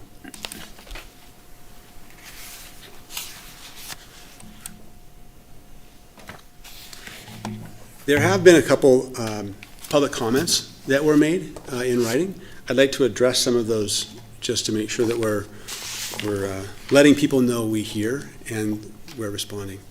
There are 9 comments that were submitted. There are 4 of them, 2 and 2, that are somewhat similar. I'll just address those, not each individually, but as they go. So one comment is it's being overbuilt. Another comment is we don't need more housing here. 2 additional homes are not necessary. And there are already enough homes in the area and the amendment should not proceed. And I hear that. The project, however, is below the zoning density, so there are fewer homes than allowed. And the idea with these particular homes and the way it's laid out in this neighborhood, there are people who come on a partial yearly basis. There are also people that live there year-round. And so the neighborhood itself is one where Coeur d'Alene residents live year-round. There are people that come months out of the year, but at the same time, it's a neighborhood where our residents live. And so overpopulating it, overpecking it too full of houses is not our desire. Our desire is to have a neighborhood that is enjoyable, walkable, close to the Riverstone area, can get to the water, can get to food, can get to entertainment, and enjoy. Another comment talked about access to river views. We've addressed that a little bit already today in both question and my answers. There were quite a few trees that were overgrown that did prevent people from seeing towards the water, and the HOA has cleaned those up and removed some of the dead trees, making the trail actually a nicer place to be. But again, the height of that trail over the water is such that if there were no homes, one could see it. But the homes that are in Belle Rive are 2 stories and one can't see the water anyway. The homes that we're asking to add, like I said, we'll have the first floor plate will be at or below the trail level. The second story would be at trail level or above. So looking across the street to the north, one's going to see Tilford Place, and they're going to see single-family homes with that particular height. They could see the park if they could get to it, meaning the park over there in Riverstone. Turning back towards the river, they're going to see a single-family home that's on the other side of a set of trees that we've cleaned up. So the view is difficult to say we're taking it away because it really wasn't there. But we believe that the neighborhood and the way our HOA is taking care of the neighborhood is making it a better place for everybody to enjoy the park and the neighborhood. There was a question of, well, this wasn't a question, more of a statement.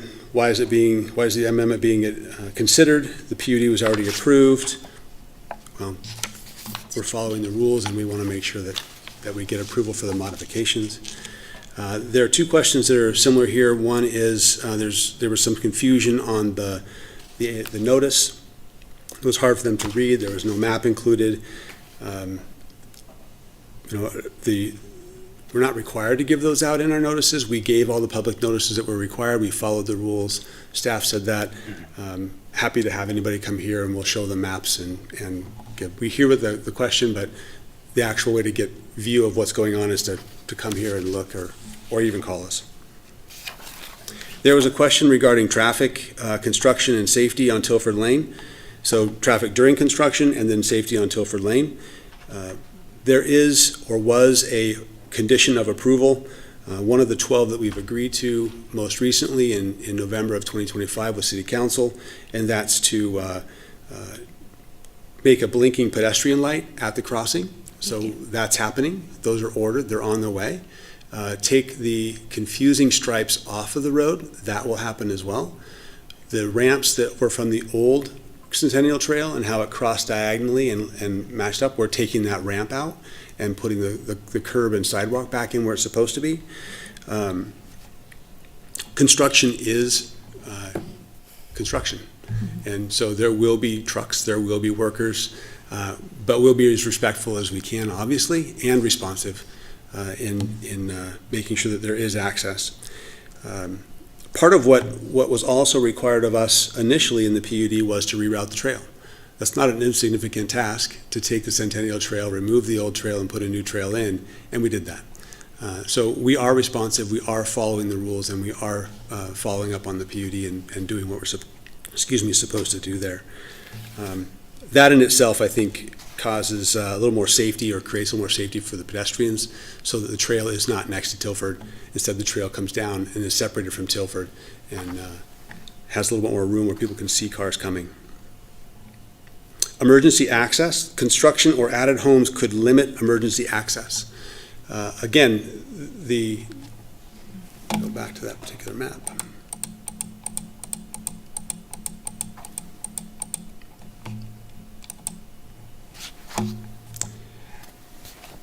This one will work just fine. The lower map shows us where Tilford Lane is. Where we're asking to put these 2 additional homes, that was private anyway. It's not going to interfere with emergency traffic. That was private, and so it stays private. Also in staff report was the comment that there's 19 trips per day created. That's not a significant amount, especially when it's just the 2 homes that would be using that, the 2 additional homes. Another comment was it looks like it's built out already. Great point. We're not making a lot of big changes here. We're consistent with what was approved in 2021, and the modifications are a simple extension that matches what was agreed to, approved by City Council in 2021. So with that, I'll entertain any questions. Okay, I've got one question. Let me go first before my voice goes out. Scott, you made a comment on the commercial side of things for Dolores Depot, the parking. Given what you might build and your tenants you might have, and I'm looking on my page 33 here, where it says Lot 1, and then there's other parking north of that, closer to Tilford Lane. Is that all parking for the commercial? And maybe I misheard you, but you said the public can park in that space as well, but given that it's commercial and we've had other areas in that area down there where it's a mixed kind of use of public, commercial, and we hear a few comments on that. For sure. So can you clarify, is it all going to be commercial, or how are you guys going to distinguish, or how can the public distinguish it's not all just commercial, they can park there if they need to without having some problem down the road? Looking at this map, the parking on Tilford Lane is public. That's all public. I mean, there could be somebody who wants to go to the depot and they want to park on Tilford Lane. So everything closer to Tilford is all public? That's correct. Yeah. Okay. Yep. And then the parking that we have within our lot is the depot. The very nature of how it's pulled in and what's going to be happening there, my guess is that most people will pull in and go to the depot. Yeah, okay. I just need a clarification of that, because I know there's, and maybe Hillary can answer this, the intended uses of the depot, given Lot 1, let's say, which is right next to the depot, the lower portion, that parking would be a requirement for whatever the uses are in that building, and then up towards Tilford, it would be not part of that requirement when they come in? Correct, yeah, the Tilford, or I'm sorry, any of the parking along Tilford would be for the public. They couldn't Okay. count that toward the project, and it looks like, based on kind of what they're showing here, I haven't done that math, but it looks like the building is shrinking and they're adding more parking, so they would, at a minimum, have to meet our parking requirements, but All right. they would exceed it. All right. That's the And only, those would be double-checked before it was platted? No, the plating doesn't include the parking stalls. That would be at the time of building permit for that. Building permit, okay. And they're not modifying Lot 1, really. They're just changing kind of the access location, and some of the parking, I think, would be within the city. I'm not positive how it shifted a little bit. It may all be entirely within the project boundary. So Lot 13 and Lot 12, as proposed, will actually be platted as Mahogany Lane First Edition Block 2, Lots 1 and 2. So currently, Mahogany Lane First Edition Block 2, Lot 1 is listed for sale for $1.95 million with a house on it, although it's not platted yet. But it is currently on the market for sale. Would that I mean, I guess that's assuming we approve it, but I'm sorry. I feel, the Commissioners- one home is actually listed on the market Not on, currently. lots 12 or 13 there's nothing on that, on No, those but listed for- Mahogany Lane, First Edition, Block 2, Lot 1 is currently listed for sale for 1.95 million on the MLS. So I'm just curious how it's listed before We're it's talking about platted. lot number 3? No, it's actually on our diagrams, it's Lot 13, but the plat, the actual legal description is Mahogany Lane, First Edition, Block 2, Lot 1. I'm not seeing that particular, I don't know what plat you're referencing, Commissioner, but that's not, It's on our plat map, but it's actually listed Yeah, for that sale would right now be- as a to-be-built, so. Interesting. I'm not sure. City doesn't regulate that, but I don't think you are able to up to advertise the before mic. it's platted, but. No, just Yeah. let Can me you come up? let me No. conduct this. Hold on. The, Rob. Yeah, take a yeah, minute. Scott, maybe we pull up the subdivision, the plat map. Interesting.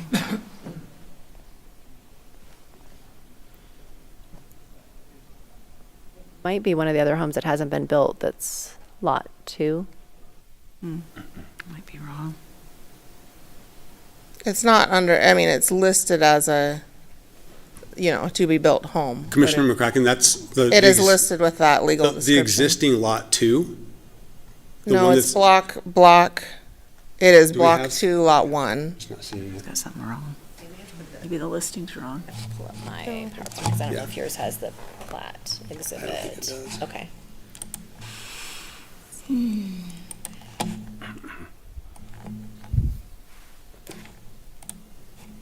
Yeah, it's gonna be really hard to see the details on this one. Yeah, so this is Mahogany Lane, First Edition. God, I can't see that. I don't know. If that helps, it's a little Can blurry. you see it? Good grief. Referencing block 2, lot 2? Lot 2, Block 1. Which one is that one? That's the existing, It's not Lot 1. It's not, I'm just making sure it's not the one that we are Parking lot. discussing Lot adding. 2, Lot 1, this one right here. this one here. Be is lot 2. block 1. Lots 1 and 2, block 2 are part of the tract D. So Parking lot. block 2 and block 1 is Yeah, the maybe existing- come over to the microphone so they can hear you. Sorry. Yeah, Lot 2, Block 1 is an existing lot platted under the initial PUD. Lots 1 and 2, Block 2 are the ones that we're requesting. So the home that's for sale on the MLS is Lot 2, Block 1. The home that was in the parade of homes, it was Lot 3, Block 1. Okay. And so, no, we are not asking to sell something that is not yet platted. So Lot 2, Block 1 is this first one? Is that the one you're? No, Lot 2, so the Lot 2 closest to the commissioners is part of Tract D we're asking to be created. Okay. Lot 2, which is in the middle of the diagram, is the existing lot in the PUD. Lot 2, Block 1. Lot 2, Block 1. Interesting. Listing messed up. Lot 2, Block 1. Okay. I'm just trying to follow because we have different numbers on ours that Yeah, I don't apologize. necessarily line up. So,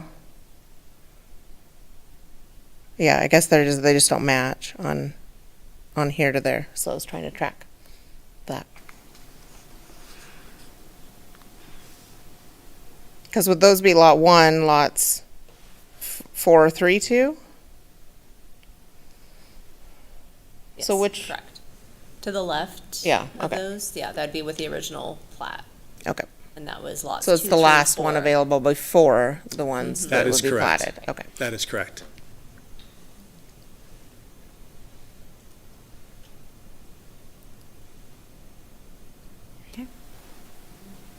Can I have a, Are we do we good? move on? No, Yep, we're I think we're good, yeah. I Okay. just want to make sure that they're, because we were renumbering them on the one page. I want to make sure that they're Okay. Okay, your turn. I have a simple question, I hope. On the descending slope from the Centennial Trail down to where it loops in the new grade, do we have an idea of what that slope to grade is? Do you have a sense for what that is?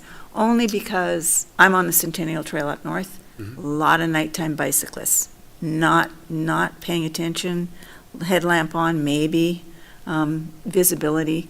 Can we make sure that we illuminate it properly or flag it properly so they know when they're descending down that hill at a breakneck speed, nobody can go 15 miles an hour on that trail, it seems, that we're not going to have some hazardous off-road accidents? The orthopedic surgeons would appreciate that around here. Or not. They could profit from it. But yeah, I think we need to make sure there's lighting on it and that there's warning or some sort of warning on the trails as you're going up and down, because we're seeing a lot of transit in Yeah. that, especially in the summer, Yeah. after the lights go out. So, Yeah. I'm not sure what the slope is. We built it to spec of what Okay. we had in our approved plans. However, the depot building is going to be lit. Right, so not at midnight, maybe, but it's going to be, as the slope goes down, it goes to grade right in front of the depot. So there's the whole length of the depot on the trail that is going to be offset by lighting of the depot building. So the restaurants and the activity that are happening there will be. okay, There will well, be- I'm there sure will be the lighting. bike people will complain if it's not well Probably. enough lit, just because someone will take a hit, so. Are Okay. the staircases lighted? Yeah, the staircase is lit as well. Correct. Yeah, those have some light. Okay. I think that's it. Got anything? Okay, We're anybody? good? We're good? Anyone else, any? No? No? You? I have no more Good. questions. Thanks, Scott, appreciate it. Thank you. You're welcome. Thank you. I've got Rob Bloom, he is in favor, doesn't wish to testify. I have Teresa and John Tremble, and they do not wish to testify, but didn't indicate whether they're in favor or not. I have Buck and Joy Fitzpatrick. They do not wish to testify, and they do not indicate whether they're in favor or in opposition. And that is everyone I have signed up. Okay, well, Scott, you're welcome to come back if you want to say anything else, but if there's no need to, I'll close this public comment at this point. Okay, I'm going to close public comment and bring it to the commission for discussion and a motion. Please. Anyone? I'll make a comment. Sure.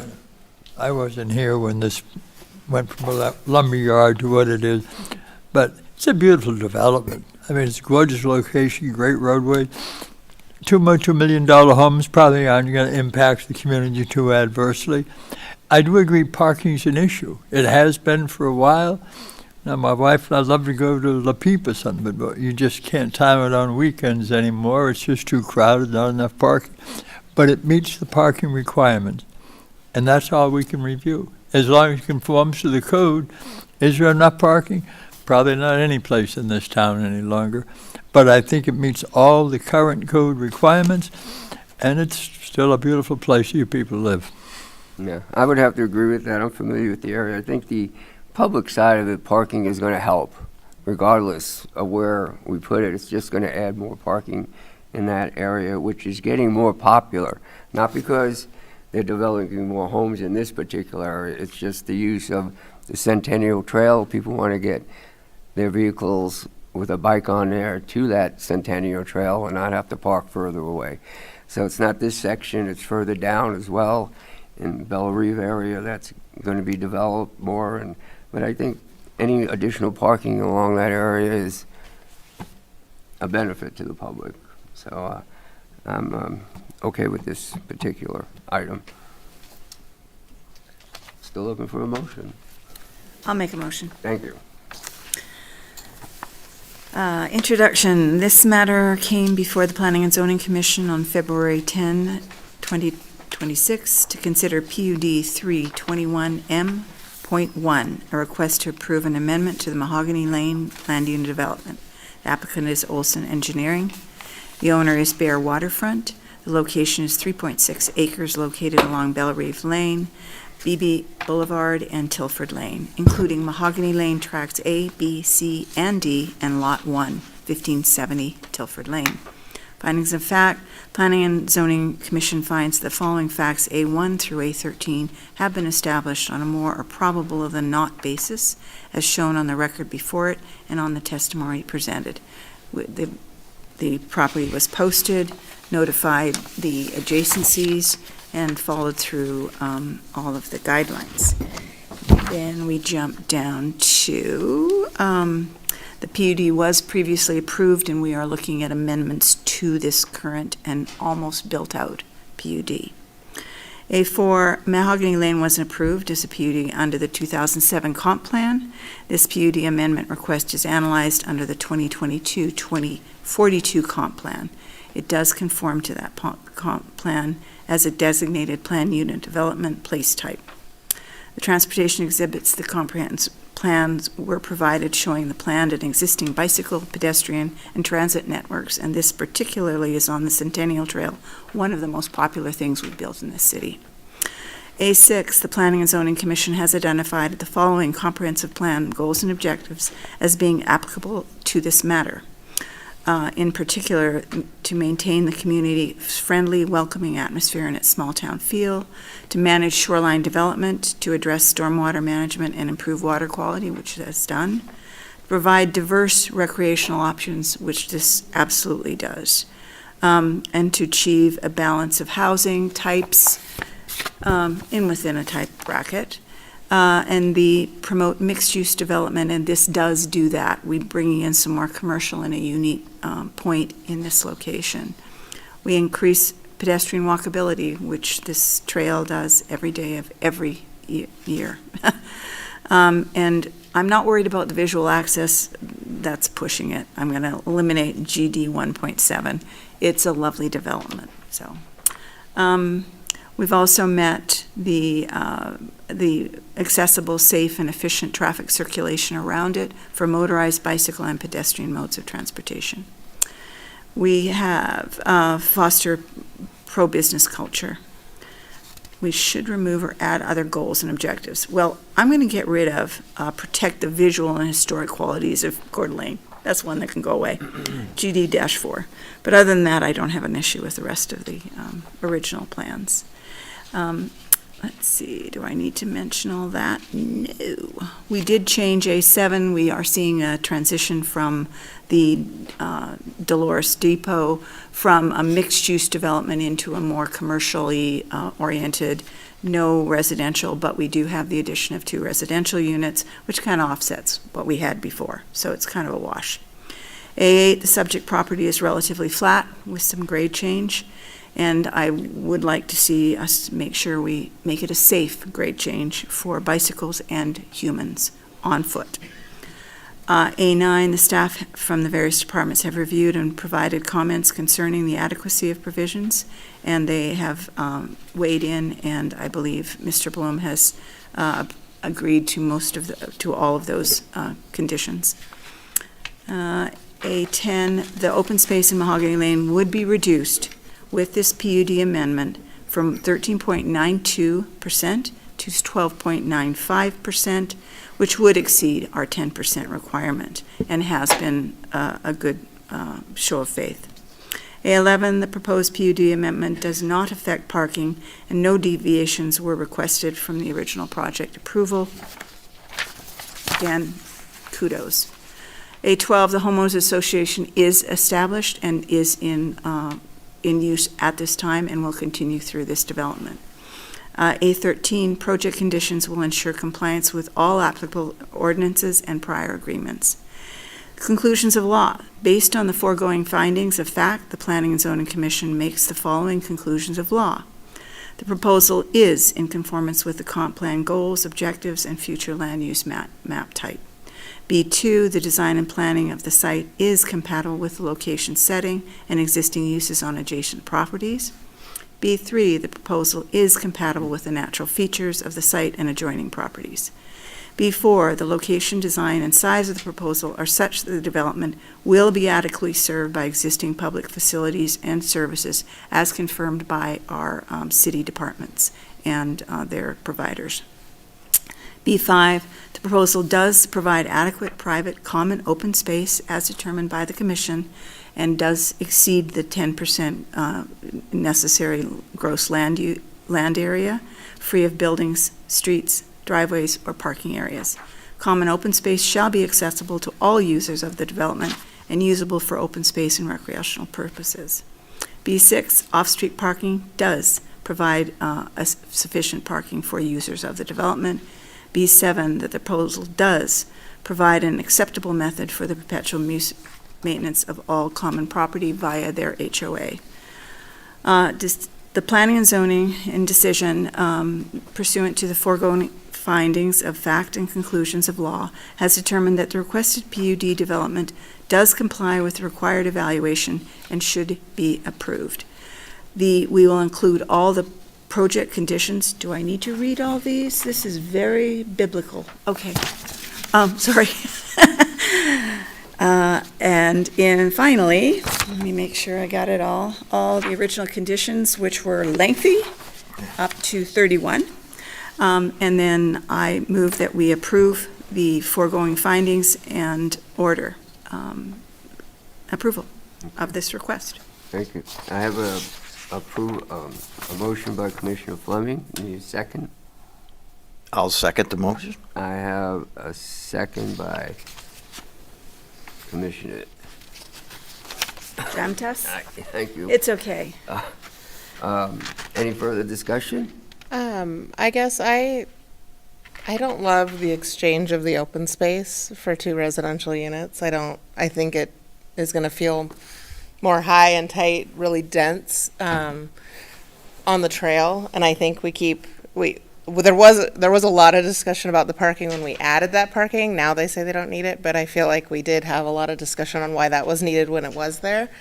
I don't have any problem with the commercial. I think it's a much needed type. We need commercial. I'm kind of glad it's all commercial instead of mixed use. But I don't know if there's any way to approve the commercial without the residential. So that would be my feedback. I just don't feel like it's a fair exchange of the open space. You're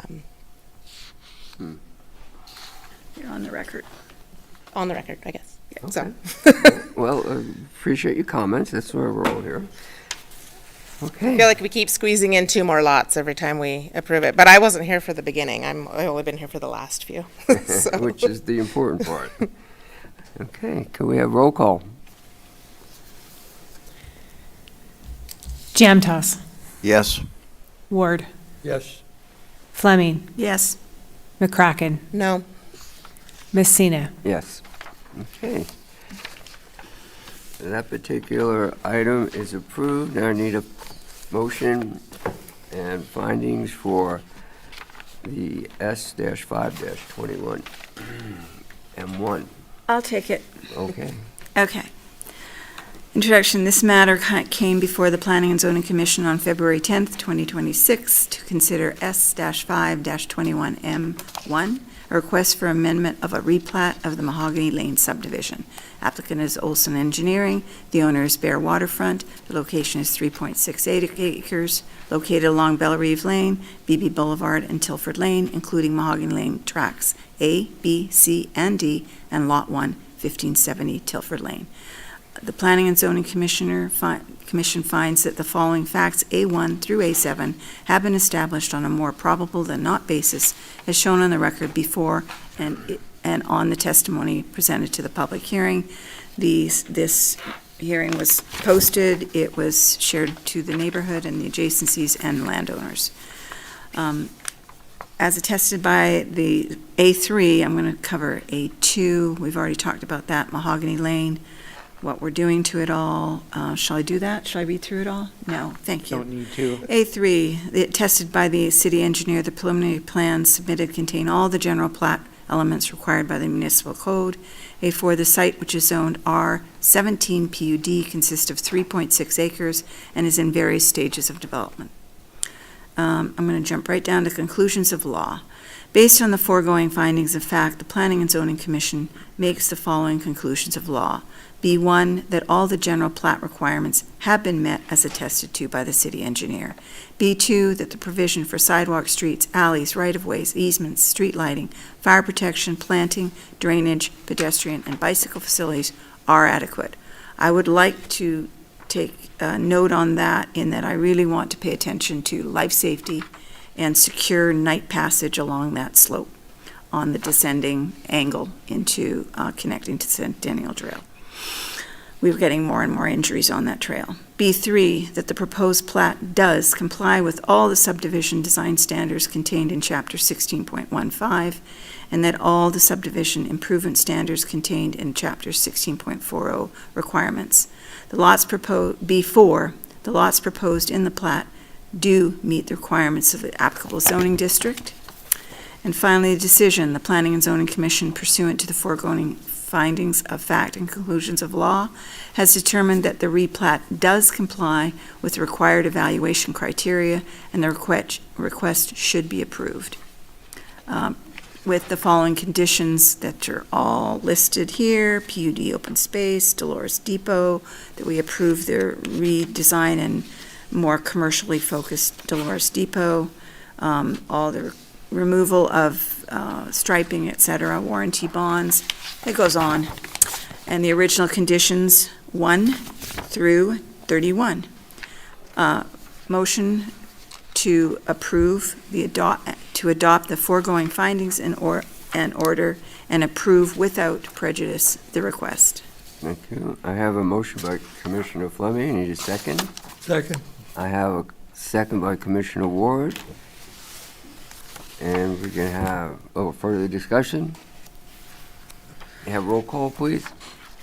Ward, Yes. Jamtas, Yes. Fleming, Yes.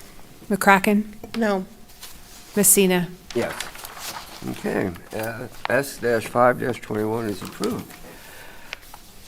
Motion to adjourn. I motion to adjourn. I have a motion to I'm on a adjourn. roll. Second. 3 for 3. I have a second. All in favor?